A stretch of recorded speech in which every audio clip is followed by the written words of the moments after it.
What's up, sunshine? Made it to the end of the week. Finally, it is Friday and feels good. Man, if your week was anything like mine, maybe you're feeling a little heat, a little pressure, and you put in a lot of work, a lot of time. But you know what? Heat, pressure, and time. Three things that test our fortitude, also make diamonds. So let's bring it, baby. Rise up and shine bright. We start today with changes to one of the world's most popular AI apps that could change how we use it. ChatGPT will now have parental controls. OpenAI says the change to their immensely popular AI assistant has already began rolling out as part of an effort to make their platform safer for younger users. Let's hear from our Claire Duffy about what these changes could mean for all of us. Parents have new options for monitoring and controlling their kids' use of ChatGPT.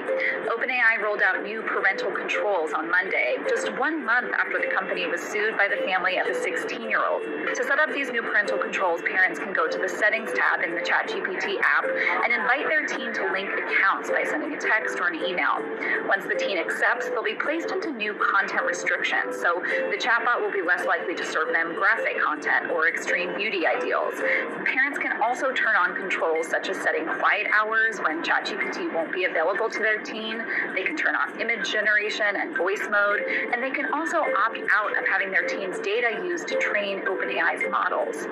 OpenAI also says it will give parents the option to receive notifications if their teen's conversations with ChatGPT indicate that they could be at serious risk. Now, the success of these features will still depend on teens being honest that they're using ChatGPT and allowing their parents to link accounts.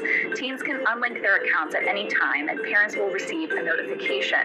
However, OpenAI says it's working on AI age estimation technology where it will guess the ages of users and place suspected teen accounts into those content restrictions, even if their account isn't linked to a parent's.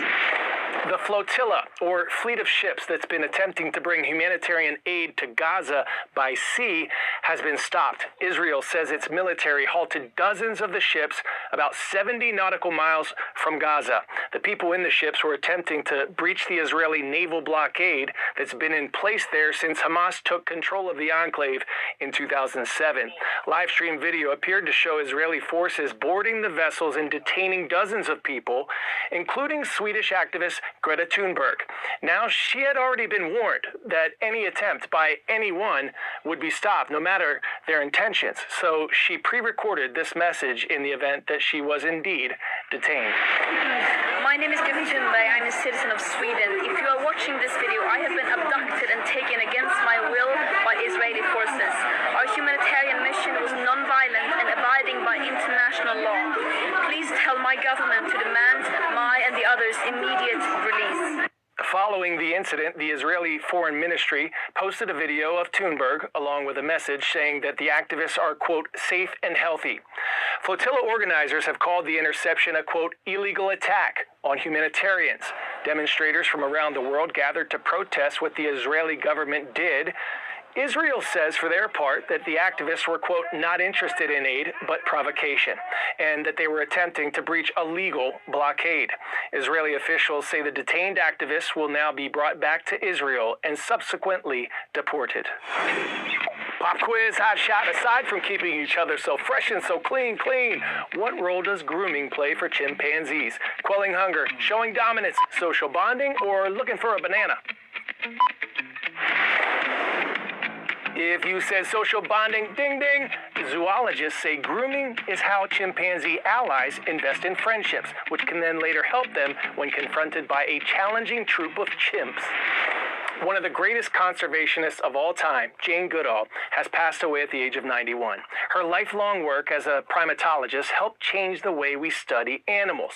A primatologist is a scientist who specializes in primatology, the scientific study of non-human primates. Her renowned field studies with chimpanzees not only broke barriers for women, but forever blurred the line between humans and the animal kingdom. Our Randy Kay has more.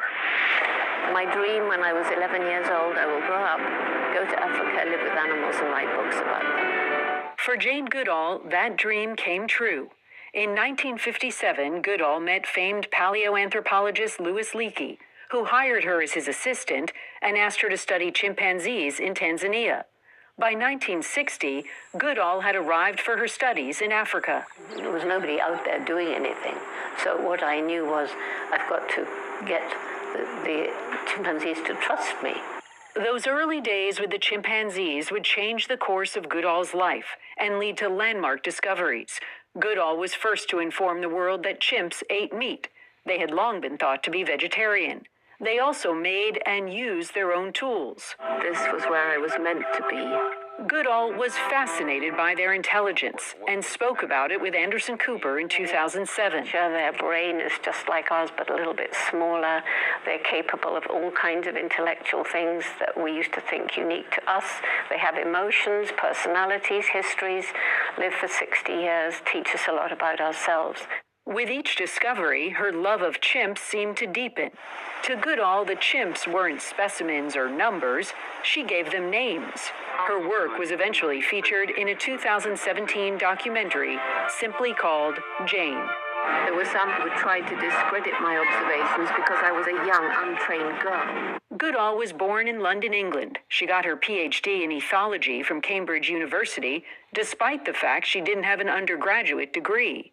By 1977, Goodall had founded the Jane Goodall Institute, and later an environmental program for young people she called Roots and Shoots. Her work revolutionized the study of primates, and her time in the jungle not only changed how scientists studied animals, but also opened doors for women. In 2002, the United Nations designated her a messenger of peace. In a statement on social media, the UN mourned her death, writing, "Goodall worked tirelessly for our planet and all its inhabitants, leaving an extraordinary legacy for humanity and nature." A few years back, Goodall was asked about dying during an interview with the How To Academy Science. When you die, there's either nothing, which, well, fine, there's nothing, or there's something. And I said, I just happen to feel, because of experiences I've had, that there's something. And if there is, what greater adventure can there be than finding out what that something is? Jane Goodall was 91.